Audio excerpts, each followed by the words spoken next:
Okay, so in this video, what we're going to be doing is, we're not going to be, I was originally going to name this a rant, but I'm not going to rant about it, because obviously, when we first saw the death of Travis, which is what this video is going to be about, we assumed that it was just because they killed him off, like, not because the actor, Cliff Curtis, wanted to go to Avatar and pursue that, but we thought they just killed him off out of the blue. We forgot about the Avatar thing, so it was originally going to be a rant, like I said, but it's not going to be. It's more going to be, I think I'm going to title this video something like, our problem with the death of Travis, because it's something that is mixed in the fandom right now. I mean, there's a lot of people, there's just two specific sides. There's one where they're like, there could have been more to it, which is what side we're on, and there's others which is, people always complain, it was good, it was shocking, fear needed this. And I'm on both sides, more leaning towards the side of there should have been way more. Because there's certain things that I feel just didn't need to happen. So we're going to try and keep this video short and sweet. Travis's death is bad. It was bad, in my opinion. It was really, the writing didn't make sense. Like, I mean, we're not writers or of any kind, but we try and see things from a writer's point of view and what makes sense in terms of story. And Travis's death, the only thing that I see people bringing up about why it was good was that it was shocking, and that's not good enough in my opinion. There needs to be more than just shock. I mean, you can have Rick Grimes get fucking, I don't know, his teeth taken out or something. That would be shocking, wouldn't it? Doesn't mean it's good. Doesn't necessarily mean it's good.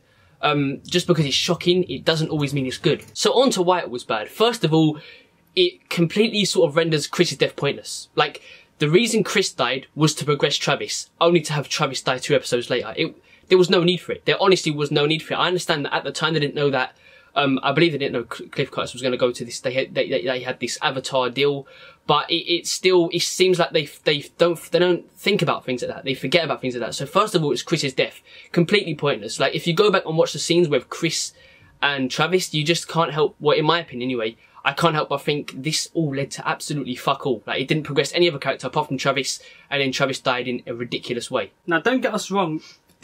Just because Travis died doesn't mean that we hate the 2 episodes. Taking away that, I mean, Fear started off bloody strong. And we'll be doing a review on this, of the 2 episodes in one video. And it was a strong start to the season, and if you take away that, it's the only thing really I dislike. There's a few nitpicks, but I mean, overall it had a strong start to the season, better than last season anyway. But I mean, with the death of Travis, like we said, it just didn't seem fitting. There's a lot of points to this, and it's just I struggle to just get my head around all that build up they had through. I mean, some people said that Madison's the lead and she was always going to be the lead, and I understand where they come from, and I say that in our live reaction. Like, I know she's the lead too, right? And when the show first started, I remember there being articles about they want a strong female lead, and that's where they was going with it. But they put Travis, like the writers put Travis in a position where they made him for the lead. Yeah, you know? Saw him like, as the lead. It wasn't even like they did it temporarily. Like, they actually did all this stuff led up to him being built up to this big character. And what I thought was going to happen is that, like, he's such a strong character that all the other characters are he'll lift them up too. His development will lift them up too, because he was that go-to character. He was so interesting, you could relate to him. That's one of the things that I struggle with. I find it really hard to relate to Madison. And even a bit of Nick, because they seem really cold. And I don't know if that's where Fear's going with this, if we're following these characters and they're meant to be like that.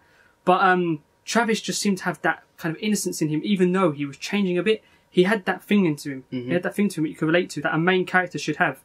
I think he had it all. And Cliff Curtis is a great actor. But yeah, I mean, it is a shame. So yeah, they wrote him in a way where he was meant to be, or they wrote him in a way where he stood out more than any other character. I saw him as that lead. He had, you know, he could use his brain and he could fight. You know, he was mentally strong and he was physically strong. And I feel like every other character has one or the other.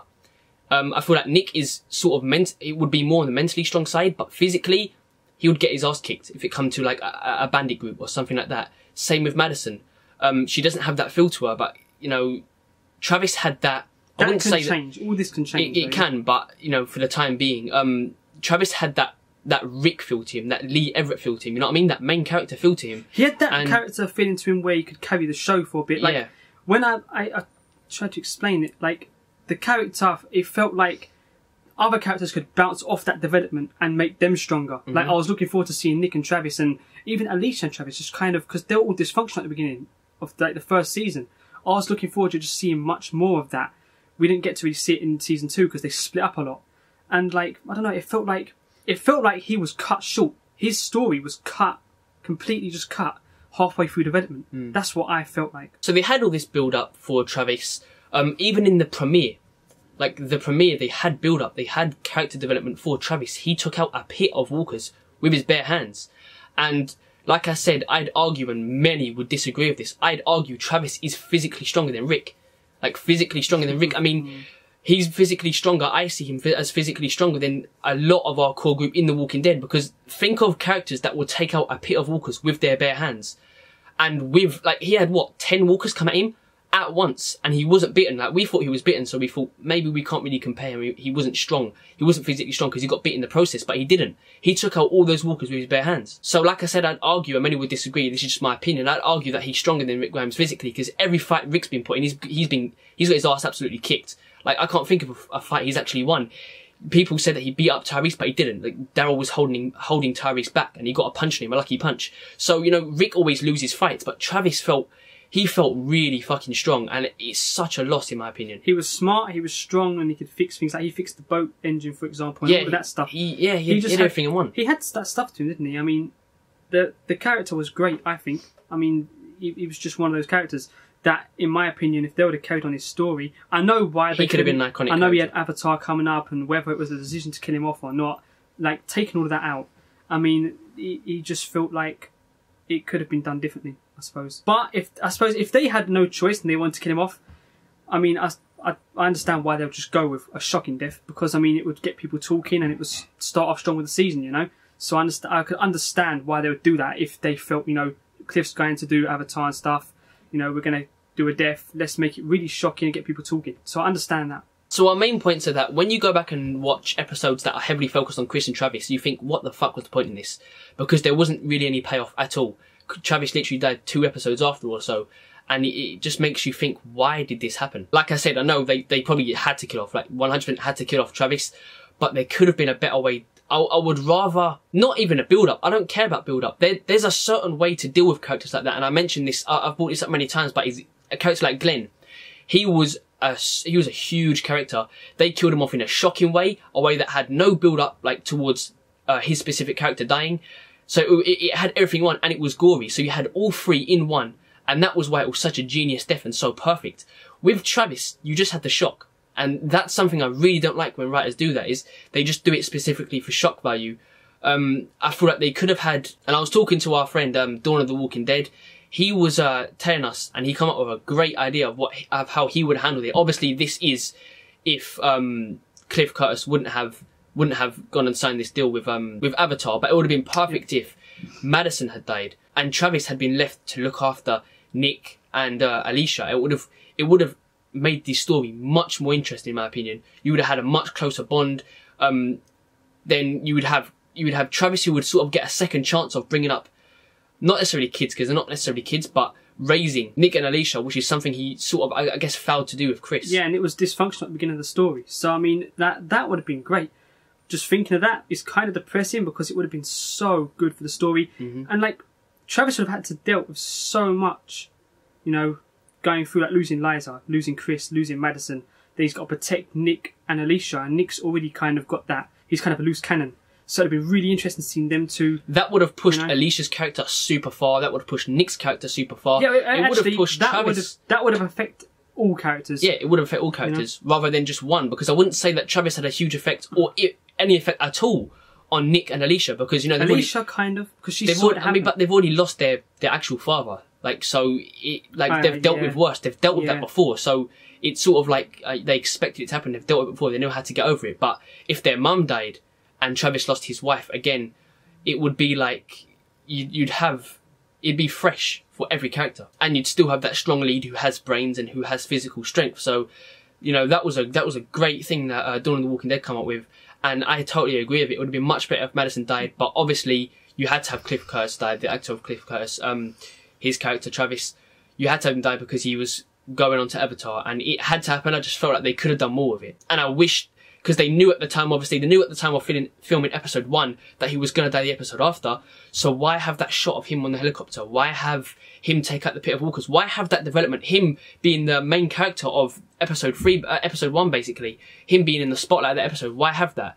And people are going to say, oh, it just adds to the shock of him dying next episode. You wouldn't expect it. And that's what I'm saying to you. There's no need to do it for shock. Like, I don't care about shock.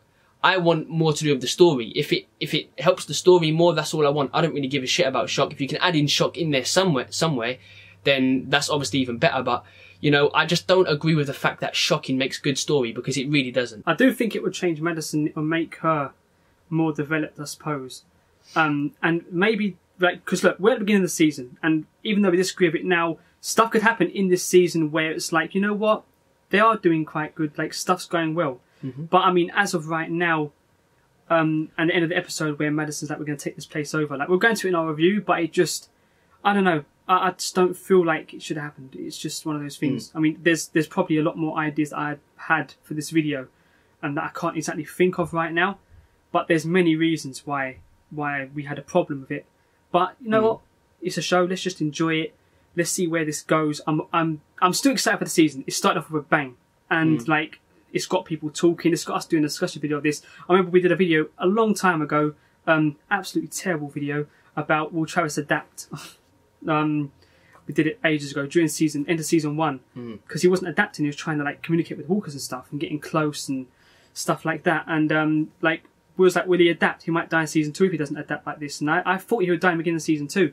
And funny enough, he died when he was more adapted than anyone, which is kind of good. That was something I didn't expect. So there's that, I suppose. Trying to see the good of things, but there's a lot of just negatives.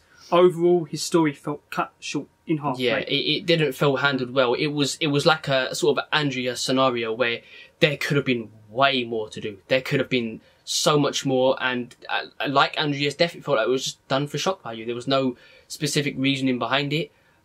It was just something to be like, oh, this is going to make the viewers shocked and interfere with The Walking Dead more, so let's do it. Well, apparently, Dave Erickson told Cliff Curtis about this beforehand, like, before they'd come back to filming and stuff, about he's going to die and that, and Cliff was all out of it, but obviously he had signed with Avatar and he's going to do other stuff. So I'm pretty sure that they had this set even before he had signed with Avatar, I suppose, because there's an article out there with Dave Erickson about it, so whether he did, whether he didn't, whatever the real story is. I didn't actually know that until you literally just said that. So if anyone can actually confirm that down below, then that changes my whole view completely. And then I think that is absolutely stupid to kill off a character with such potential like that. And if they were going to go this route anyway without Cliff wanting to leave, I think that is a horrible decision. In my opinion. Wouldn't go with any articles online like completely. Yeah, if anyone does know that, if anyone does know that by any chance, then definitely put it down below, because I didn't know that until David just said it. So if that is the case, I'm really, really not a fan of that. But if it happened because Cliff needed to go, then I understand it, of course. But let's see where this goes. There's a lot of positive feedback on Fear at the minute.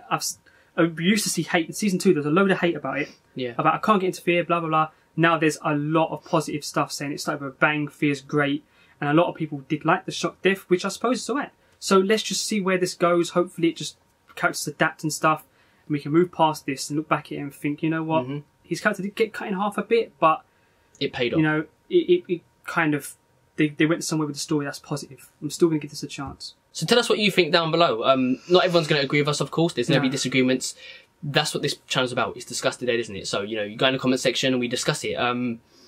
But yeah, we're not saying it is bad, it is shit. That's just the way we feel about it. We feel that it wasn't handled well and his character was very cut short, and they had some questionable things, like decisions before his death, like building him up as a character and giving him development when he was going to die, literally the episode after, at the very beginning as well. So tell us what you think down below. We hope you enjoyed. Leave it a like, share it around, and as always, cheers for watching.